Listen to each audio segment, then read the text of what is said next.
وعلیکم السلام.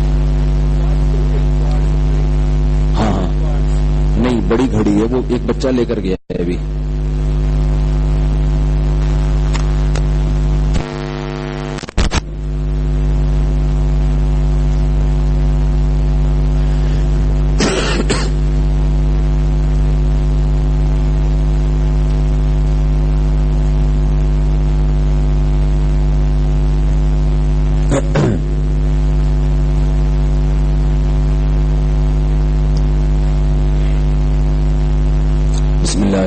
صحیح ہے بھائی, تھوڑا ٹائم ہم آپ کا اور لیں گے, بس پھر آپ کی چھٹی.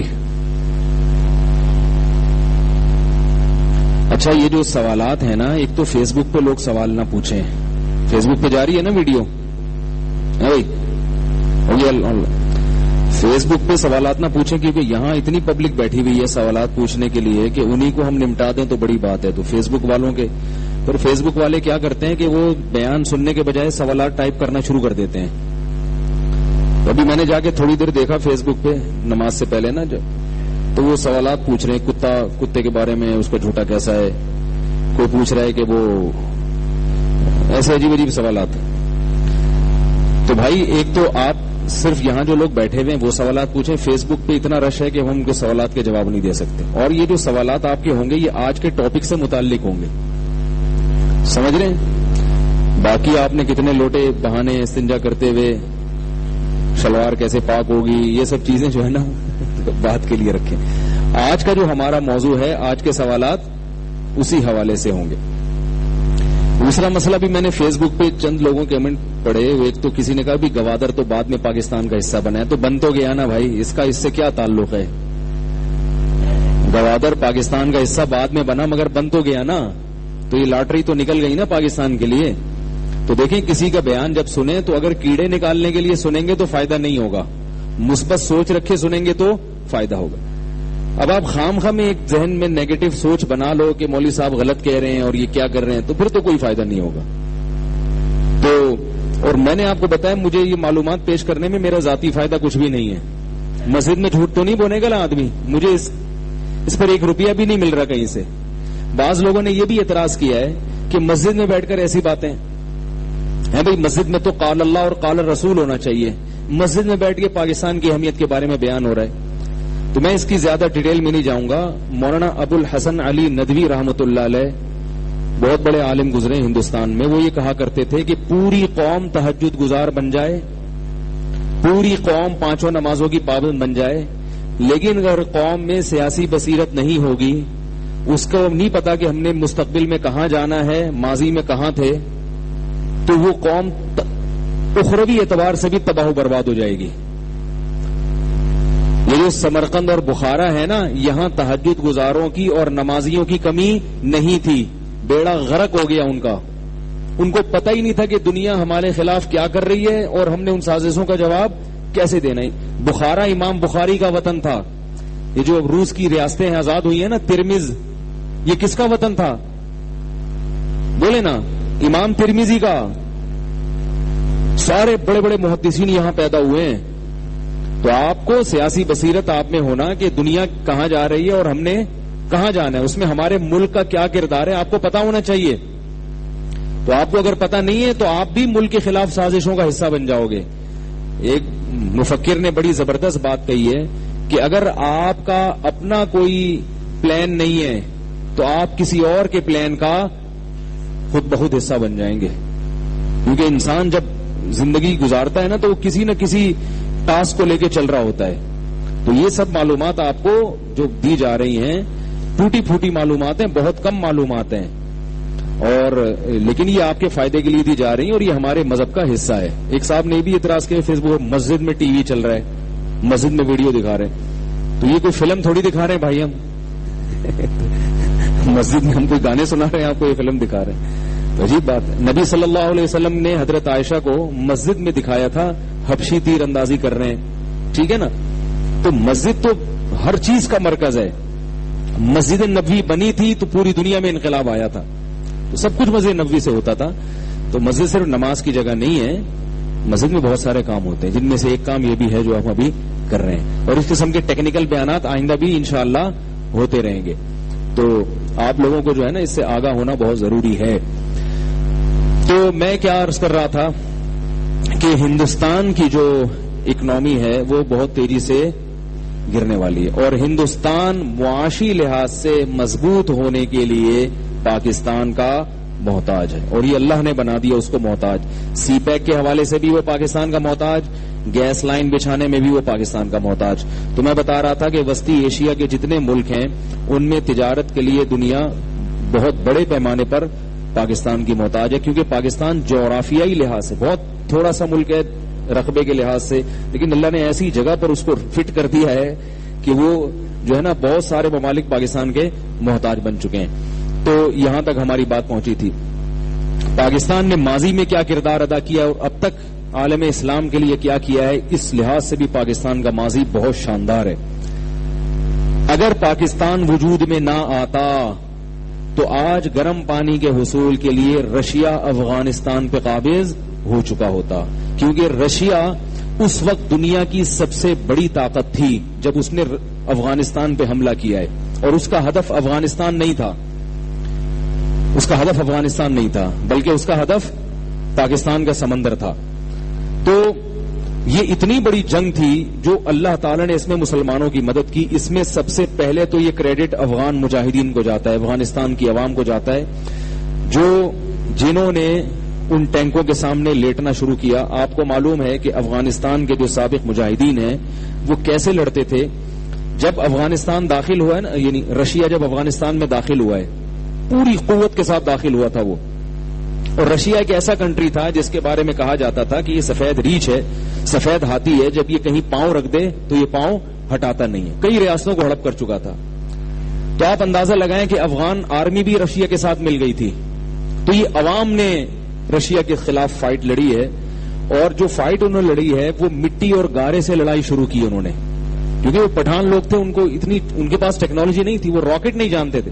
وہ جو راکٹ لانچر ہے نا اس میں پانی پیا کرتے تھے، اس میں پانی پیا کرتے تھے وہ لوگ، ان کو یہ نہیں پتا تھا راکٹ کیا ہوتا ہے. اس طرح سے لڑی ہے لڑائی کے جیسے ٹینکوں کی ایک قطار کھڑی ہوئی ہے سامنے.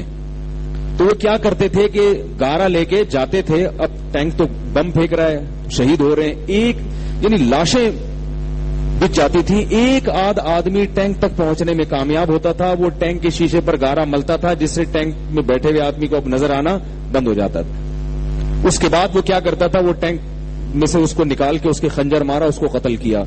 اتنی ٹف لڑائی لڑی ہے. افغانستان میں کوئی ایک کھمبا ایسا نظر نہیں آئے گا جس پہ گولیوں کے نشان نہ ہو، کھرچ کے وہاں، اور اس میں پاکستان نے بھرپور ساتھ دیا ہے. پاکستان آرمی کا اس ضیاء الحق کا بہت بڑا کردار ہے اس جنگ میں، اور یہ پاکستان کا افغانستان پر بہت بڑا احسان تھا. ہر لحاظ سے سپورٹ دیا پاکستان آرمی نے افغانستان کو.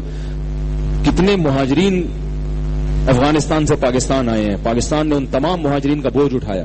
آپ کو معلوم ہے جب افغانستان کی وار ختم ہوئی تھی تو وہ لوگ ضیاء الحق کی تصویریں گھروں میں لگاتے تھے اور بس پوجا کرنا باقی رہ گئی تھی. انہوں نے کہا اس شخص نے اتنا ہمارا ساتھ دیا ہے، صدر ضیاء نے. اور آپ کا میڈیا صدر ضیاء الحق کے خلاف بہت چیختا ہے، آپ کو بتائے، کیونکہ جو بھی پاکستان کے حق میں کچھ کر کے گیا ہے نا، ہمارا میڈیا اس کے خلاف بولتا ہے، کیونکہ ہم نے میڈیا اپنے ہاتھ میں لینے کی کوشش کی نہیں ہے، ہمارا کوئی چینل ہی نہیں ہے. تو میڈیا ضیاء الحق کو ایک بہت ہی منفی دکھا کے پیش کرتا ہے، لیکن ضیاء الحق جیسا آدمی پاکستان کی تاریخ میں آیا نہیں ہے. وہ اسلام سے بھی بہت محبت کرتا تھا اور ملک سے بھی اس کو بہت محبت تھی. کرپشن زیرو تھی، ضیاء الحق پہ کرپشن کا بالکل الزام نہیں تھا. ضیاء الحق کی شہادت کے بعد کوئی پراپرٹی نہیں تھی اس کی. تو بہت سادہ حالات میں ضیاء الحق نے وقت گزارا، اور پاکستان آرمی نے بہت بڑی بڑی قربانیاں دی افغانستان وار میں. اور وہ تو اور ہماری عوام نے بہت قربانی دی ہے. پاکستانی عوام بہت زیادہ شہداء ہوئے ہیں. پاکستان کی عوام جو ہے نا وہاں قربانیاں پیش کی انہوں نے. اس کے بعد رشیا کے وہاں سے دفع ہونے کے بعد، اتنی بڑی طاقت ہے وہ وہاں سے جب گئی ہے، اس کے بعد کون گھسا ہے وہاں پہ؟ دوسری سپر طاقت. امریکن آرمی کے بارے میں یہ کہا جاتا ہے کہ دنیا کے تمام ممالک مل کے بھی امریکن آرمی کو شکست نہیں دے سکتے اسباب کی دنیا میں. یہ رپورٹ ہے. اتنی مضبوط آرمی ہے. سپر پاور ایسے ہی تھوڑی ہے. یہ تمام یورپین ممالک بھی مل کے اگر امریکہ آرمی سے لڑنا چاہیں تو اتنی مضبوط آرمی ہے کہ اسباب کی دنیا میں اس کو شکست نہیں دی جا سکتی. جنرل اسلم بیگ ایک دفعہ آئے تھے جامعۃ الرشید کی دعوت پر. انہوں نے بتایا کہ امریکن آرمی کی ایک سمرین میں جو بجلی استعمال ہوتی ہے, جو بحر عرب میں جو اس کے آبدوزیں کھڑی ہوئی ہیں اور سمرین ہے, وہ ایک بجلی سے پورا کراچی روشن ہو سکتا ہے. اتنے وسائل ہیں ان کے پاس, اور ان کی جو ٹیکنالوجی ہے وہ اتنی زبردست ہے کہ آسمانوں کی بلندیوں پہ جہاز ہوتا ہے, اور جو بم پھینکتا ہے نا تو جس بندے کو ہٹ کرنا ہے اسی حساب سے اتنے ہی سائز کا بم آئے گا اور اس کی کھوپڑی پہ آگے گرے گا. وہ یعنی اڑتا ہوا جہاز کا نشانہ اتنا کریکٹ ہے. ہیلی کاپٹر کھڑے ہو کر حملہ کرتا ہے. جو افغانستان میں جو لوگ وہاں کے حالات بتاتے ہیں کہ جس طرح جنگ ہو رہی ہے, تو ان کے ہیلمٹ کی قیمت کہا جاتا ہے کہ پاکستانی 12 لاکھ کے برابر ہے. فوجیوں کے سر پہ جو ہیلمٹ ہوتا ہے, اتنی جدید ٹیکنالوجی روس نے خواب میں بھی نہیں دیکھی تھی. یعنی ہیلمٹ جب 12 لاکھ کا ہوگا تو اس ہیلمٹ میں کچھ تو ہوگا نا. وہ ایسے تھوڑی ہے کہ کوئی بھی کسی کا ہیلمٹ اٹھا کے انہوں نے پہنا دیا. اور دنیا کے کمزور ترین ملک پہ اس نے اٹیک کیا ہے. افغانستان کا حال دیکھیں نہ, کھانے کو بیچاروں کے پاس روٹی نہیں, لیکن اللہ کی قدرت آپ دیکھیں کہ سوائے گھاس کھانے کے اب تک اس کو کچھ بھی حاصل. یعنی کہا جاتا ہے کہ امریکہ نے اتنی لمبی جنگ کبھی لڑی نہیں ہے جس کو اتنا طول دیا. امریکہ پتہ کیا کرتا ہے, جیسے کوئی بہادر خان ہوتا ہے نا, محلے میں آیا, دھڑ دھڑ دھڑ 2-4 ٹھیلے گرائے اور دکانیں بند کری, شٹر بنایا اور تباہی مچا کے واپس. امریکہ کی اب تک تاریخ یہ تھی, کسی ملک کی حکومت کو گرانا ہو, فضائی اٹیک کیا, گرایا, تباہ و برباد کر کے چلو جی نئی حکومت بنائی, اور پتلی گلی سے بلکہ چوڑی گلی سے نکلتا ہے وہ.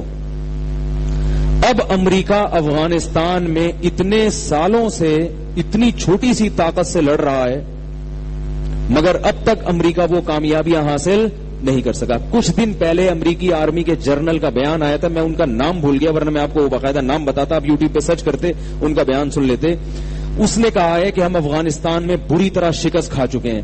اس بیان پر ڈونلڈ ٹرمپ کی طرف سے اس جنرل کو ڈانٹ بھی پڑی ہے کہ یار تم ایک ذمہ دار فوجی افسر ہو اور اتنا سنجیدہ بیان, اتنا جو ہے نا وہ شکست کا بیان تم دنیا کے سامنے پیش کر رہے ہو. اور اس جنگ میں امریکہ کو لوہے کے چنے چبانے میں پاکستانیوں کا ہاتھ بھی, بول لو یار, بہت زیادہ ہے معذرت کے ساتھ. یہ جنگ بھی پاکستانیوں کے بغیر لڑی نہیں جا سکتی. تو 2 سپر پاور ہیں جن سے پاکستان بھڑا ہے. اب صورتحال یہ ہے کہ امریکہ نے وہاں افغانوں کی جو افغان طالبان کی جو حکومت تھی اس کو گرا تو دیا, لیکن نئی حکومت بنا نہیں سکا ہے. وہ آپ کہہ رہے ہیں بھائی حکومت بنی ہوئی ہے, وہ جب تک ہے جب تک امریکہ وہاں موجود ہے. جیسے ہی نکلتا ہے تو ماہرین یہ کہہ رہے ہیں کہ وہ جو افغان طالبان تھے وہ دوبارہ آ جائیں گے. لہذا اب امریکہ, یہ جو ایک دانشور آئے تھے, میں ان کا نام نہیں لیتا, انہوں نے جامعۃ الرشید میں بڑا زبردست بیان کیا, ایک پریزنٹیشن پیش کی تھی. انہوں نے بتایا کہ جو بڑے لوگ ہوتے ہیں نا, امریکہ نے کسی ملک پہ حملہ کیا تھا تو جب وہاں سے نکلا ہے تو ملبہ ولبہ نہیں اٹھایا اس نے. تو کسی نے امریکہ سے کہا کہ آپ جائیں, آپ ملک کو مینج تو کریں. اس نے کہا کہ ہم جاتے ہیں کچن میں کھایا پیا توڑ پھوڑ کے, یہ کچن کو سلیقے سے پلیٹوں کو دوبارہ سجانا یہ سپر پاور کا کام نہیں ہے, یہ سروینٹ کا کام ہوتا ہے, نوکروں کا کام ہوتا ہے. سپر پاور کا کام نہیں ہے کہ وہ جائے اور دوبارہ سے چیزیں سلیقے سے اپنی جگہ پہ رکھ کر آئے. یہ چھوٹے موٹے کام یہ کس کے ہوتے ہیں, تو نوکروں کے ہوتے ہیں. اب جب امریکہ افغانستان میں آیا تو امریکہ کا فلسفہ وہاں فیل ہو چکا ہے. امریکہ نے افغان طالبان کی حکومت گرا دی, امریکہ نے نئی حکومت بنا دی. اب امریکہ کو دنیا کہہ رہی ہے کہ واپس چلے جاؤ. امریکہ کو یہ ڈر ہے کہ میں واپس گیا تو جس مقصد کے لیے آیا تھا وہ سارا مقصد تھوڑے دنوں میں تیل ہو جائے گا. تو دنیا کہے گی بھائی کرنے کیا گئے تھے, تم کر کے کیا آئے ہو, ہے بھائی, یعنی تم تو وہاں امن قائم کرنے گئے تھے تو کیا کر کے آئے ہو تم. اور اگر نہیں جاتا تو دنیا امریکہ سے پوچھ رہی ہے اب کر کیا رہے ہو وہاں پہ, تمہارا کام جو تھا وہ تو ختم ہو گیا نا, تم نے اٹیک کی, حکومت گرا دی, بن لادن کو بھی مار دیا تم نے, اب کیا کر رہے ہو. تو امریکہ ایک بری طریقے سے پھنس چکا ہے افغانستان میں, نہ وہ جا سکتا ہے اور نہ, جیسے کانٹا جب حلق میں اٹکتا ہے نا تو نہ نکل سکتے ہو نہ آپ اس کو نکال سکتے. بھی افغانستان کی جو معیشت اور کرنسی اوپر چڑھی ہوئی ہے یہ مصنوعی ہے. جیسے ہی اچھا امریکہ اب کیا کر رہا ہے, انڈیا کے حوالے کرنا چاہتا ہے افغانستان کو.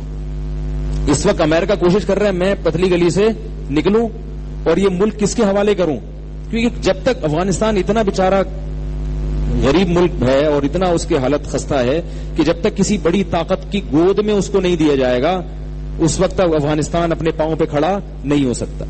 اب بڑی طاقتیں قریب میں یا تو پاکستان ہے یا ہندوستان ہے. پاکستان کے حوالے اگر وہ کرتا ہے تو اس کا مطلب کیا ہوا کہ بھئی یہ تو دوبارہ ہمارے لیے یعنی ایک معاشی لحاظ سے پاکستان اور مضبوط ہو جائے گا. اور پاکستان کو بہت بڑا فائدہ یہ ہوگا کہ پاکستان لمبائی میں زیادہ ہے, چوڑائی میں کم ہے, جس کی وجہ سے انڈیا جب اٹیک کرتا ہے نا تو انڈیا کے جو میزائل ہیں ان کو ہم تک پہنچنے میں ٹائم نہیں لگتا. اسی وجہ سے 24 گھنٹے پاکستان آرمی الرٹ رہتی ہے بارڈر پہ, وہ میزائل چلنے نہیں دیتے وہاں سے. پاکستان اگر چوڑا ہو جائے گا تو پھر چوڑا ہو جائے گا پاکستان. یعنی اگر افغانستان میں پاکستان کی مطلب کی حکومت آ گئی تو جتنا چوڑا ابھی ہے نا پاکستان اس سے 10 گنا زیادہ چوڑا ہو جائے گا انڈیا کے سامنے. بولا اب کر تو کیا کرنا ہے تم, آئی بات سامنے. تو مستقبل میں اس کے امکان ہیں پاکستان کے چوڑا ہونے کے. امریکہ نکلا نہیں اور پاکستان چوڑا ہوا نہیں, کیونکہ انڈیا وہاں پہ پنپ نہیں سکتا, کیونکہ انڈیا کو بہت گھوم پھر کے آنا پڑتا ہے. انڈیا کا کوئی جو ہے نا بہت تھوڑا سا بارڈر ٹچ ہوتا ہے, باقی انڈیا کو گھوم پھر کے جانا پڑتا ہے. اور انڈیا ٹینشن میں بھی آیا ہوا ہے کہ انڈیا کو پتا ہے کہ اگر امریکہ نکلا تو جو سپورٹ جو ٹیکنالوجی امریکہ کے پاس تھی افغانستان کو کنٹرول کرنے کے لیے وہ ٹیکنالوجی ہمارے پاس نہیں ہے. تو نتیجہ یہ نکلا کہ جو افغان میں جو حریت پسند لوگ ہیں جو اس حکومت کو نہیں چاہتے وہ دوبارہ کھڑے ہو جائیں گے اور انڈیا کی بھی واٹ لگنا شروع ہو جائے گی. تو یہ بڑی عجیب سی سچویشن بنی ہوئی ہے افغانستان میں, اور یہ سچویشن بھی الحمدللہ پاکستان کے حق میں جاتی ہے سچویشن. سمجھ رہے ہیں بات کو؟ تو یہ چھوٹی سی باتیں تھیں جو میں نے آپ کے سامنے پاکستان کے حوالے سے پیش کی. اس میں اور بہت ساری باتیں رہا. مذہب کے حوالے سے بہت سے لوگ یہ سوال پوچھتے ہیں کہ پاکستان میں اسلام تو ہے نہیں, تو بھائی اتنی معاشی ترقی اگر ہو جاتی ہے, ہم اتنے مضبوط اگر ہو جاتے ہیں, تو جب اسلام ہی نہیں ہے تو یہ ترقی تو امریکہ میں بھی ہے, کیا خیال ہے؟ جاپان بھی بہت ترقی یافتہ ملک ہے, تو کیا فائدہ؟ تو میں نے آپ کو اس بیان کے شروع میں نے آپ کو بتایا کہ پاکستان اسلام ہے یا نہیں, اس پہ میں ابھی بعد میں بات کرتا ہوں. عالم اسلام کے لیے پاکستان ضروری ہے یا نہیں ہے؟ ایک مسلمان ہے, گناہگار ہے, لیکن مسلمانوں کی حفاظت کے لیے اس کا وجود ضروری ہے, تو آپ اس سے محبت کریں گے کہ نہیں کریں گے؟ دیکھو آپ 4 آدمی تھے, ان کی بڑی بڑی داڑیاں ہیں, بڑی بڑی پگڑیاں ہیں, تہجد گزار ہیں, نیک ہیں, پرہیزگار ہیں. انہیں راستے میں 4 ڈاکو مل گئے اور ان ڈاکوؤں نے ارادہ کیا کہ ان کو ہم لوٹیں گے, ان کی ٹھکائی لگائیں گے. آپ کو ایک ہیروئنچی نظر آیا, لیکن وہ ہیروئنچی ہے فائٹر, لڑنے والا ہے, کیا خیال ہے؟ اور آپ کو پتا ہے کہ ہم سب کے 4 مہینے لگے ہوئے ہیں تبلیغ میں, خانقاہ کے منجے ہوئے ہیں, تہجد کے نشان بھی ہیں, لیکن زندگی میں ہم نے کبھی کسی کا دل نہیں دکھایا, دشمنوں کا بھی دل نہیں دکھایا ہم نے کبھی, نہ کبھی کسی کی ہڈی توڑی, نہ کبھی کسی کی ناک پھوڑی, ہمیں لڑنا آتا ہی نہیں ہے. اور یہ ہیروئنچی جو ہے نا یہ لڑائی جانتا ہے. اب وہ ہیروئنچی آ گیا, بولا میں آپ کی طرف سے فائٹ کروں گا, تو وہ مسلمان ہو, ہندو ہو, سکھ ہو, عیسائی ہو, آپ اس کی بقا کو اپنے لیے ضروری سمجھو گے کہ نہیں سمجھو گے؟ آپ بولو گے بھائی فی الحال ہمیں بچانے والا کون ہے؟ یہی ہے. تو اللہ کے بندو بالفرض اگر پاکستان ایک مسلم ریاست نہیں ہے, پاکستان میں اسلامی قانون نہیں ہے, لیکن مسلمانوں کی حفاظت, مسلمانوں کا مستقبل, حرمین مکہ مدینہ کی حفاظت تو ہمارا فرض ہے یا نہیں؟ حرمین کی حفاظت آپ کے ملک پر ہی موقوف ہے, لہذا آپ کو پاکستان اچھا لگے یا نہ لگے آپ کو اس سے محبت کرنی پڑے گی اور آپ کو اس کی حفاظت کرنی پڑے گی, ورنہ آپ اسلام سے محروم ہو سکتے ہیں. بات آ رہی ہے سمجھ میں؟ دوسری بات یہ کہنا کہ پاکستان ایک اسلامی ملک نہیں ہے اور پاکستان کے قوانین اسلامی نہیں ہیں, یہ بھی غلط ہے. دیکھیں میں اس کی ایک مثال دیتا ہوں. جب کوئی شخص کلمہ پڑھ کے اسلام قبول کرتا ہے تو وہ مسلم کہلاتا ہے کہ نہیں کہلاتا؟ اب اگر وہ نماز پڑھے، وہ زکات دے، اچھا مسلمان ہے. اگر وہ نماز نہیں پڑھتا، عید کی آ کے پڑھ لیتا ہے یا جمعے کی پڑھ لیتا ہے، گندا مسلمان ہے. یہی کہیں گے نا ہم. لیکن یہ تو نہیں کہیں گے کہ مسلمان نہیں ہے. بھئی ہے مسلمان، اس نے التزام تو کیا ہے. جب کلمہ پڑھ لیا تو اس نے ایگریمنٹ کر لیا اللہ سے اور دنیا کو بھی بتا دیا کہ میں اسلامی احکام کو پورا کروں گا. نہیں پورا کر رہا، بھئی کوتاہی ہے، اس کی آپ اصلاح کی کوشش کریں گے. یار اس کو تبلیغ میں لے کے جاؤ، اس کو حضرت جی کے بیان سناؤ، اس کو درس قرآن میں بٹھاؤ. کوشش کرو گے نا، بم سے تھوڑی اڑا دو گے آپ اس کو. یار کوئی بھروسہ نہیں، تم لوگ بم سے نہ اڑا دو. بولے کہ بھائی ہے تو مسلمان نا، کلمہ پڑھ کے التزام تو اسلام کا کیا ہوا ہے. اس کو اگر ہم تانا دیں گے کہ کم وقت نماز پڑھ لیا کر تو شرمندہ تو ہوگا نا. کیا خیال ہے؟ شرمندہ ہوگا. یار مسلمان ہو، دعا کرو میرے لیے. تو یاد رکھو پاکستان جب بنا تھا تو کلمہ پڑھ کے اس نے اسی وقت اسلام قبول کر لیا تھا. اسی وقت اسلام قبول کر لیا تھا. پاکستان کا جو آئین ہے اس کی سب سے پہلی شق یہ ہے کہ قرآن و سنت کے منافی کوئی قانون اس ملک میں نہیں بنے گا. اور یہ اتنی مضبوط شق ہے آئین کی کہ اسمبلی 100% مل کے بھی اس شق کو نہیں نکال سکتی. آئی بات سمجھ میں؟ اب قرآن و سنت کے منافی قانون جو بن رہے ہیں وہ اس لیے وہ ہماری اور آپ کی نالائقی کی وجہ سے بن رہے ہیں کہ ہم نے پراپر طریقے سے، قانونی طریقے سے، اور جو وہ طریقے جو دنیا میں اسباب کی دنیا میں مؤثر سمجھے جاتے ہیں ان طریقوں کو استعمال کر کے ہم نے پاکستان کو اسلامی ریاست بنانے کی کوشش نہیں کی. ہمارے شیخ حضرت مفتی رشید احمد صاحب رحمہ اللہ تعالی سے کسی نے پوچھا کہ کیا پاکستان ایک اسلامک اسٹیٹ ہے؟ حضرت نے فرمایا 100% اسلامی ریاست ہے. کسی نے پوچھا یہاں تو اسلام ہے نہیں؟ حضرت نے فرمایا اسلامی ریاست اسے کہتے ہیں کہ جس کے ملک کی عوام اگر اسلام نافذ کرنا چاہے تو کر سکتی ہو، آئین اس کو اجازت دیتا ہو. نہیں آ رہی بات میرا خیال. یہاں تک کہ حضرت مولانا اشرف علی تھانوی نے بھی یہی فرمایا کہ پاکستان ایک اسلامی ریاست ہے، اگرچہ اس میں بہت سارے قوانین غیر شرعی ہوں لیکن اس کے باوجود اس کا اسلامی دارالاسلام ہونے سے وہ نکلے گا نہیں. کیونکہ جو آئین کی جو بنیاد ہے نا وہ کیا ہے کہ قرآن و سنت کے منافی کوئی قانون بنے گا نہیں. اب بن کیوں رہے ہیں؟ اس لیے کہ اس آئین کو نافذ کرنے والے لوگ وہ اسلام سے محبت نہیں کرتے، یا وہ اسلام سے محبت کرتے ہیں لیکن ان کو اسلام کا پتہ ہی نہیں ہے. تو جب اچھے لوگ آگے بڑھیں گے. میرے پاس ایک فون آیا لاہور سے، میں کئی دفعہ یہ واقعہ بیان کر چکا ہوں کہ یار لاہور کے ایک جج نے بہت خلاف شرع فیصلہ دیا ہے. میں نے کہا آپ نیت کرو اپنے بچے کو جج بناؤ گے، پہلے دیندار بناؤ گے پھر جج بناؤ گے، یہی جج انشاءاللہ اچھے فیصلے دے گا. نہیں آ رہی میرا خیال ہے بات. بھائی دیندار لوگ اپنے بچے کو جج بنائے نا. کوئی گورنمنٹ میں پابندی ہے کہ جو فلاں ہے وہ جج بن سکتا ہے، فلاں نہیں بن سکتا؟ وہی تعلیم آپ حاصل کرو، آپ جج بن جاؤ. دیندار آدمی جب ایک اپنی ٹریک سے ہٹے گا ہی نہیں. تبلیغ میں جانا ٹھیک بہت ضروری ہے، نہیں جاؤ گے تو دین ہی نہیں آئے گا. تبلیغ میں گئے آپ 4 مہینے لگائے، آپ نے سال لگایا، بہت اچھی بات ہے. ساتھ ساتھ آپ سائنس اور ٹیکنالوجی کی طرف اور اپنی تعلیم کی طرف بھی تو توجہ دو نا میرے بھائی، تاکہ ملک کے جو پیک کے عہدے ہیں وہ آپ کے قبضے میں آ جائیں، پھر ملک کی تقدیریں آپ کے ہاتھوں میں آ جائیں.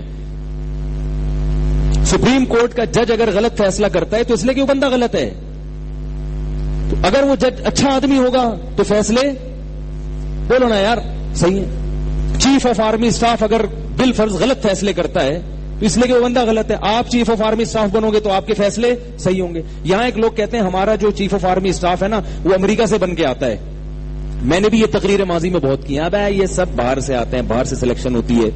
لیکن آپ فوج کے بڑے افسران سے ملو جو داڑھی والے ہیں، جو تبلیغ میں جن کے وقت لگے ہوئے ہیں، وہ بتاتے ہیں کہ یہ آرمی چیف کی سلیکشن امریکہ سے نہیں ہوتی، بلکہ ISI پہلے یہ NOC دیتی ہے کہ اس آدمی کے امریکہ سے کسی بھی قسم کے غلط تعلقات نہیں ہیں.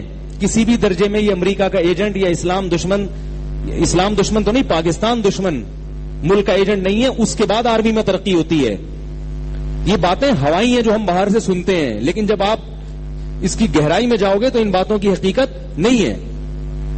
یہ ضرور ہے کہ آرمی چیف کبھی اسلام سے محبت کرنے والا ہوگا، کبھی اسلام دشمن بھی آ جائے گا. وہ یہ ہو سکتا ہے. لیکن اینٹی پاکستان آدمی آ کے آرمی چیف بن جائے, ایجنسیاں نہیں کرنے دیتی یہ کام. اس کی بہت انکوائری ہوتی ہے کہ ایسے تو نہیں ملک کو بیچ کے. دیکھو سیاسی لوگوں میں ایسا ہوتا ہے, وزیر اعظم بن سکتا ہے ایسا آدمی جو ملک کا غدار ہو, لیکن چیف آف آرمی اسٹاف ملک کا غدار نہیں بن سکتا. سسٹم نہیں ہے, اس کو سسٹم قبول نہیں کرے گا. آرمی میں بھرتی نہیں ہو سکتا بھائی ملک کا غدار. آپ جاؤ ISSB کا امتحان دو تو آپ کا خون چوس لیں گے وہ.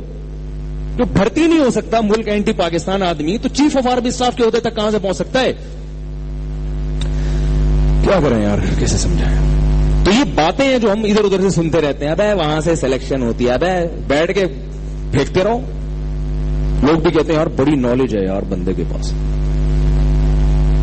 پھینکتے رہو بیٹھ کے. ابے سلیکشن کہاں سے ہوتی ہے؟ ابے وہاں سے ہوتی ہے. لوگ کہیں گے یار بہت نالج ہے. آپ اس سے پوچھے تجھے بتایا کس نے کہ وہاں سے سلیکشن ہوتی ہے؟ اخبار میں آیا ہے بھائی. وہ ادھر ایک پان کی دکان پہ ایک بندہ بیٹھا ہوا تھا, گٹکے کا کاروبار ہے, اس سے میں نے خود سنا ہے, اس سے میں نے خود سنا ہے. تو ہم بھی پھینکو تھے کسی زمانے میں, لیکن اللہ کا شکر ہے جب ایجوکیٹڈ لوگوں کے ساتھ اٹھنا بیٹھنا ہوا تو سب سے پہلا کام جو سب سے پہلے میں نے توبہ کی وہ پھینکنے سے توبہ کی کہ بھائی پھینکو نہ بنو, جب تک معلومات نہیں ہے آپ بات نہ کریں. پھر بھی انسان ہے, غلطی ہو سکتی ہے, ہو سکتا ہے کوئی بات میں ایسی کروں جو اس سے بعد میں رجوع کروں, یہ ممکن ہے, لیکن کوشش یہی ہوتی ہے کہ انسان نہ پھینکے. تو میں یہ عرض کر رہا تھا کہ پاکستان کا جب بیسک بنیادی قانون ہے کہ قرآن و سنت کے منافی کوئی قانون نہیں بنے گا, تو اب ہوتا یہ ہے کہ جب بھی کوئی ایسا قانون پاکستان میں نافذ ہوتا ہے تو خلاف شرع ہوتا ہے, تو اس میں پہلے اس کو مشرف با اسلام کیا جاتا ہے. تبھی آپ دیکھیں ٹیلی ویژن پہ اس کو لایا جاتا ہے, اور ایسے لوگ لائے جاتے ہیں جو اسلام کی غلط تشریح پیش کریں. یہ کیوں ہو رہا ہے؟ اس لیے کہ اسلام کا لیبل بہرحال اس پہ لگے گا. وہ ایک تھا نا جس نے قل اللہ غلط پڑھی تھی, کیا نام تھا؟ رحمان ملک نے غلط قل اللہ پڑھی تھی. اس پہ لوگوں کے میرے پاس کال آنا شروع ہو گئی, ابے تم بولتے ہو یہ اسلامی ملک ہے, یہ اسلامی ملک ہے جس کے نمائندے قل اللہ نہیں پڑھ سکتے. یہ لوگوں نے مجھ پہ طنز کرنا شروع کر دیا, جیسے میں نے رحمان ملک کو بٹھایا ہوا وہاں پہ. مجھے تو نام نہیں پتا تھا, بھول گیا تھا میں کو. میں نے اس سے کہا یہ اسلامی ملک ہے کہ جس کو قل اللہ پڑھنی نہیں بھی آتی وہ بھی کم وقت مجبور ہے قل اللہ پڑھنے پر.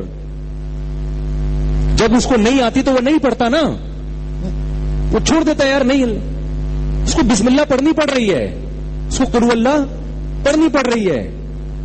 یہ پہلو کیوں نہیں دیکھتے؟ امریکہ میں قل اللہ پڑھنا ضروری ہے, اسرائیل میں قل اللہ پڑھنا ضروری ہے. کبھی سنا کہ وہ قل اللہ پڑھ کے اپنی بات کا آغاز کر رہے ہوں؟ یہ کتنی بڑی حقیقت ہے کہ وہ غلط پڑھ رہا ہے لیکن پھر بھی پڑھ رہا ہے وہ. تو اگر کوئی اچھے لوگ جائیں گے تو وہ قل اللہ سورہ یاسین پڑھ کے آئیں گے وہاں پہ بھائی. تو یہ جو ہے نا, یہ آپ اگر مثبت سوچ رکھو گے تو ہر چیز آپ کو مثبت نظر آئے گی, اور ہر وقت نیگیٹو سوچتے رہو گے تو پھر نیگیٹو ہی سوچتے رہو گے. لیکن آپ کی اس نیگیٹو سوچ کا ملک کو بھی نقصان ہوگا, خود آپ کی ذات کو بھی نقصان ہوگا, ہاتھ میں آپ کے کچھ بھی نہیں آئے گا. تو میں جلدی سے بات کو سمیٹتا ہوں. میں یہ عرض کر رہا تھا کہ پاکستان کا بیسک جو بنیادی قانون ہے وہ کیا ہے؟ قرآن و سنت کے منافی کوئی قانون نہیں بنے گا. اب بن رہے ہیں یقیناً, اس کی وجہ میری اور آپ کی سستی ہے. اچھے لوگ اوپر جائیں گے. آپ کو معلوم ہے ابھی سندھ ہائی کورٹ کا جو جج تھا, ابھی والے جج سے پہلے جو جج تھا, اس نے قانون بنایا تھا جتنے سائن بورڈ تھے نا اس میں عورتوں کی تصاویر اس نے غائب کر دی تھی.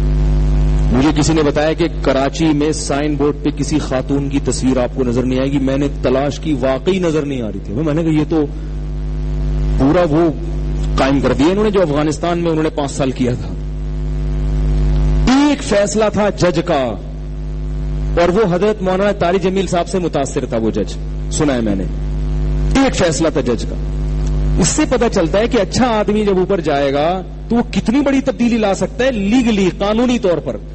ٹرمز پاکستان میں ابھی بھی وہی استعمال ہوتی ہیں جو 100% اسلامی ہے. اب آپ دیکھیں نواز شریف کو ہٹایا تو کیا لقب لگا ہے؟ صادق اور امین نہیں ہے. زانی آدمی پاکستان کا سربراہ نہیں بن سکتا. یہ دنیا میں نہیں ہے بھائی ایسے کہیں. آپ کیا سمجھ رہے ہو؟ یہ ایک حقائق ہے پاکستان کے بارے میں. جب حلف اٹھاتا ہے وزیر اعظم تو کہتا ہے کہ میں نبی صلی اللہ علیہ وسلم کو آخری نبی مانتا ہوں. دل میں مانتا ہو نہ ہو لیکن اٹھانا پڑے گا اس کو حلف. کتنی بڑی حقیقت ہے یہ. اور عجیب بات یہ ہے کہ ہم میں سے اگر کوئی کلمہ گو ہے مرتد بھی ہو سکتا ہے. وہ کیا خیال ہے؟ اللہ سب کو بچائے. وہ کلمے سے دستبردار ہو سکتا ہے, وہ قادیانی ہو سکتا ہے, وہ ہندو ہو سکتا ہے. پاکستان نے جو اسلام قبول کیا ہے تو اسلام پاکستان کی مجبوری بن گیا ہے. پاکستان اسلام کو چھوڑ نہیں سکتا. عجیب بات ہے, یہ پاکستان کی مجبوری ہے کہ وہ ایک اسلامی ریاست ہے. آپ کو معلوم ہے چند سال پہلے یہ تحریک چلی تھی کہ پاکستان کے ساتھ اسلامی جمہوریہ پاکستان ہٹا کے عوامی جمہوریہ پاکستان لگایا جائے. یہ تحریک چلی تھی چند سال پہلے. یہ تحریک ناکام ہو گئی. کیوں؟ چیف آف آرمی اسٹاف کا بیان آیا تھا کہ پاکستان کے ساتھ اسلامی لفظ نہیں ہٹ سکتا. پاکستان اسلام کے نام پہ بنا ہے اور ایک اسلامی ریاست ہی رہے گا. کیوں نہیں ہو سکتا بھائی؟ سوال سمجھ میں نہیں آ رہا تو جواب کہاں سے سمجھ میں آئے گا؟ دیکھو, ایک عام آدمی جب مرتد ہوتا ہے تو ڈر ہوتا ہے کوئی گردن نہ اڑا دے, ہے بھائی؟ ٹھیک ہے نا, حکومت گردن نہ اڑا دے اس کی. تو پاکستان کو یہ ڈر تو نہیں ہے کہ اگر وہ ہماری اسمبلی 100% مل کے پاکستان کے بارے میں کہہ دے کہ اسلام پاکستان کا قانون نہیں ہے تو کون گردن اڑائے گا اس کی؟ دنیا تو خوش ہوگی کہ سیکولر اسٹیٹ بن گیا. بات یہ ہے کہ پاکستان اس لیے ایک غیر اسلامی ریاست نہیں ہو سکتا کہ اب ہندوستان سے جو پاکستان الگ ہوا ہے, دو ٹکڑے ہوا ہے, وہ اس بیس پر ہوا ہے کہ مسلمان ایک الگ قوم ہے اور ہمیں اسلامی تعلیمات کے مطابق زندگی گزارنے کے لیے الگ ملک چاہیے. اگر پاکستان اسلامی تشخص کو ختم کرتا ہے تو بین الاقوامی دنیا میں انڈیا بین الاقوامی عدالت کا دروازہ کھٹکھٹا سکتا ہے کہ جس بیس پر پاکستان الگ ہوا تھا وہ بیس ختم ہو گئی ہے. کوئی جلسہ ہوتا نا, ابھی نعرے وانے نہ لگانا, نعرے وانے لگانا, لیکن کوئی جلسہ ہوتا اور ٹائٹ قسم کا خطیب ہوتا تو ٹائٹ قسم کے نعرے لگتے اس بات پہ, لیکن لگانا نہیں. ابھی آپ لوگ ہی میں مزے دے آرام سے تمیز سے بیٹھے رہے. آئی بات سمجھ میں؟ اور چیف آف آرمی اسٹاف نے بیان دیا تھا, میں نے خود سنا ہے, کہ اگر پاکستان سے اسلام کا نام ہٹا دیا جائے تو انڈیا بین الاقوامی عدالت میں پاکستان کے خلاف کیس کر دے. پاکستان کی مجبوری ہے مسلمان بن کے چل. تو اتنا اچھا ملک جو کافر ہو ہی نہیں سکتا اس کو تم بول رہے ہو کہ دارالحرب ہے, یہ اسلامک اسٹیٹ نہیں ہے, اس کو تم بول رہے ہو. اور سارے قوانین غیر اسلامی نہیں ہیں, ایسا بھی نہیں ہے. پاکستان کا جو آئلی نظام ہے, پاکستان کا جو ابھی, میں تو خود عدالتوں کے چکر کاٹ چکا ہوں. آپ جج کے سامنے قرآن مجید لے کر پڑھنا شروع کریں, جج پہ بہت اثر ہوتا ہے. ہمارے ایک دوست تھے, ان کے خلاف کیس ہو گیا, ان کو وہ عالم تھے, وہ گئے ہیں باقاعدہ قرآن کی آیتیں انہوں نے جج کے سامنے پڑھنا شروع کی. جج نے کیس ہی جو ہے نا وہ کہا کہ اتنا ڈیلے کر دیا, جج کو پتا تھا میرا ٹرانسفر ہو جائے گا, ٹھیک ہے, اس وقت تک نہیں کھیلا اس کے. جج نے کہا یار قرآن پڑھ کے سنا رہا ہے اور بالکل ایک آیتیں پڑھ کے سنا, میں کیسے فیصلہ کروں اس کے خلاف؟ دنیا میں کہیں ہوتا ہے آپ امریکہ کی عدالت میں قرآن لے کے جا سکتے ہو؟ آپ انڈیا کی عدالت میں لے جا سکتے ہو قرآن؟ تو ایک بہت ٹھیک ہے, نیگیٹو چیزیں بھی بہت ہیں, مگر اس نیگیٹو میں ہم اتنا بعض دفعہ مبالغہ کر دیتے ہیں کہ بہت ساری پازیٹو چیزیں ہماری عدالتوں کی ہماری نظر سے اوجھل ہو جاتی ہیں. وراثت کا نظام سوائے ایک دو شیخوں کے 100% اسلامی ہے. ہمارے پاس فتاوا آتے ہیں جج عدالتوں سے, وکیل کہتے ہیں مفتیوں سے فتوا لو بھائی وراثت کیسے تقسیم ہوگی. پورا سیٹ اپ جو ہے وراثت کا, وہ علماء وکیلوں کو تو وراثت کے مسائل نہیں پتا ہوتے. طلاق کے جب بھی جھگڑے ہوتے ہیں, میں نے کتنے فتاوا لکھے ہیں کہ عدالت میں دکھانے کے لیے لوگوں نے مانگے کہ جج نے کہا ہے کہ کسی مفتی سے فتوا لے کر آؤ, کیونکہ میاں بیوی میں اختلاف ہو رہا ہے. جج فیصلہ کس سے کرواتا ہے؟ بنوری ٹاؤن جائے گا, جامعۃ الرشید, دارالعلوم کورنگی. یہ بھی ایک ہے, ٹھیک ہے, بہت ساری چیزیں گڑبڑی ہیں لیکن بہت ساری چیزیں الحمدللہ پازیٹو بھی ہیں. اور ایک بات میں آپ کو بتاؤں کہ پاکستان کا جو آئین ہے وہ دیندار طبقے کے ہاتھ مضبوط کرتا ہے. آئین سیکولر اور لبرل طبقے کے ہاتھ مضبوط نہیں کرتا. اسلام آباد یونیورسٹی میں ہم ایک دورہ کرنے گئے تھے, پاکستان کے آئین کو ہم نے پڑھا ہے باقاعدہ. 10 دن کا دورہ تھا, وہاں جامعۃ الرشید کی طرف سے ہماری تشکیل ہوئی تھی, تو وہاں کچھ سابق ریٹائرڈ ججز بھی تھے, سپریم کورٹ کے ریٹائرڈ ججز بھی تھے وہاں پہ. انہوں نے بتایا, وہ لیکچر میں نے خود براہ راست سنا, انہوں نے کہا کہ پاکستان کا جو آئین ہے وہ مذہبی لوگوں کے ہاتھ مضبوط کرتا ہے، وہ لبرل لوگوں کے اور سیکولر طبقے کے ہاتھ مضبوط نہیں کرتا، مگر دیندار لوگوں کو جو ہے نا قانون سے ایسا لگتا ہے کہ سب دینداروں کی بات نہیں کر رہا، ان کو چڑ ہے، وہ چاہتے ہیں اسلام آئے دھرنوں سے آ جائے اور نعرے بازی سے آ جائے. ایسا نہیں آئے گا. اگر آپ باقاعدہ ایک پروسیس کے تحت گزر کے جج بنیں گے، آپ ایک پروسیس کے تحت گزر کے بیوروکریسی میں جائیں گے تو ملک میں بہت اچھا انقلاب آپ لا سکتے ہیں. سمجھ میں آ رہی ہے بات؟ تو میری اور آپ کی جو ذمہ داری ہے وہ کیا ہے کہ تعلیم پر ہم اپنے دین کو محفوظ کرنے کے لیے علماء سے رابطہ کریں، کیونکہ اگر علماء سے رابطہ نہیں ہوگا، اہل اللہ کی صحبت نہیں ہوگی تو آپ اچھے عہدے تک تو پہنچ جائیں گے مگر آپ بھی اسی ماحول کے عادی. آپ پولیس میں جائیں گے لیکن آپ بھی رشوت لینے والے بن جائیں گے. آپ بیوروکریسی میں جائیں گے تو آپ کی بھی جو ہے نا وہ مکمکا شروع ہو جائے گا آپ کا بھی. تو آپ نے ایک تو علماء سے تعلق قائم کرنا ہے، اپنے آپ کو دین اور مذہب کے لحاظ سے مضبوط کرنا ہے. دوسرا کام آپ نے کیا کرنا ہے، اپنے آپ کو یہاں روکنا نہیں ہے. مولانا ابو الحسن علی ندوی کا ملفوظ یاد رہے گا نا کہ ساری قوم تہجد گزار ہو جائے، سیاسی بصیرت نہ ہو، مستقبل کی پلاننگ نہ ہو تو اس قوم یہ موت اپنی موت آپ مر جاتی ہے یہ قوم. اب سعودی عرب کا مستقبل ہم سب کی دعائیں سعودی عرب کے ساتھ ہیں. سعودی عرب چاہے غلطی پر ہو یا صحیح ہو، ہم نے بہرحال سعودی عرب کی حفاظت کرنی ہے کیونکہ وہاں مکہ مدینہ ہے. ہمارے ایک عالم سے میری بات ہوئی، بڑے بزرگ سے، ہم نے کہا سعودی عرب جو قطر کے ساتھ کیا بدماشی کر رہا ہے، کیا کر رہا ہے؟ انہوں نے کہا جو مرضی کر رہا ہے، ہماری ذمہ داری بہرحال سعودی عرب کی حفاظت ہے. ہم ان کے حکمرانوں کی اگر کوئی غلط پالیسی ہے تو اس کی سزا سعودی ریاست کو نہیں دے سکتے. سمجھ رہے بات کو؟ کیونکہ وہ حرمین ہے، وہ اسلام کا مرکز ہے. تو ہمیں ہماری کیا ذمہ داری ہے کہ ہم جو ہے تعلیم کے ان شعبوں میں آگے بڑھنے کی کوشش کریں. اور دیکھو تہجد گزار سعودی عرب میں بھی بہت ہیں اور دیندار سعودی عرب میں بھی بہت ہیں، مگر سعودی عرب کی آرمی نہیں ہے. امریکہ کے بیچارے محتاج بنے ہوئے ہر چیز میں. کیسے ڈونلڈ ٹرمپ کو مل کے گلے مل رہے ہیں، وہ مجبور ہیں. وہ ان کی جگہ ہم ہوتے شاید ہم بھی یہ کر رہے ہوتے. اس میں لوگ عرب حکمرانوں کو گالیاں دیتے ہیں، آپ گالیاں نہ دیں، وہ مجبور ہیں یہ کرنے پر، ورنہ ان کو ایران کھا جائے گا. اگر سعودی عرب امریکہ کے ساتھ گٹھ جوڑ نہ کرے تو ایران کھا جائے گا اس کو، مجبور ہے وہ. پاکستان الحمدللہ ایسا مجبور نہیں ہے. تو وجہ کیا ہے کہ ہمارے پاس سائنس ہے، ٹیکنالوجی ہے. تو ہماری جو ینگ جنریشن ہے اس کی مذہبی ذمہ داری ہے کہ وہ دین کے ساتھ ساتھ سائنس اور ٹیکنالوجی کے میدان میں آگے بڑھنے کی کوشش کرے. ایک چھوٹا سا واقعہ سنا کے اپنی بات کو ختم کرتا ہوں. یوسف علیہ السلام جب مصر گئے تھے تو یوسف علیہ السلام جب بادشاہ کے پاس گئے تو بادشاہ نے جب انہوں نے خواب کی تعبیر بتائی، سنیں میری بات، آخری بات ہے یہ، وہ ملک کافروں کا تھا نا، ہے بھائی. یوسف علیہ السلام کا قصہ تو معلوم ہے نا. یوسف کون تھے آپ بتائیں گے؟ یوسف نبی ہے جس سورہ یوسف نازل ہوئی ہے. یوسف علیہ السلام جب مصر گئے تھے، غیر مسلم ریاست تھی، بادشاہ خوش ہو گیا، انہوں نے خواب کی تعبیر صحیح بتائی ہے. بادشاہ نے پوچھو مانگو کیا مانگتے ہو. بادشاہ نے پوچھا مانگو، ذرا توجہ سے بات سننا. بادشاہ خوش ہوا نا کہ کیا چاہیے.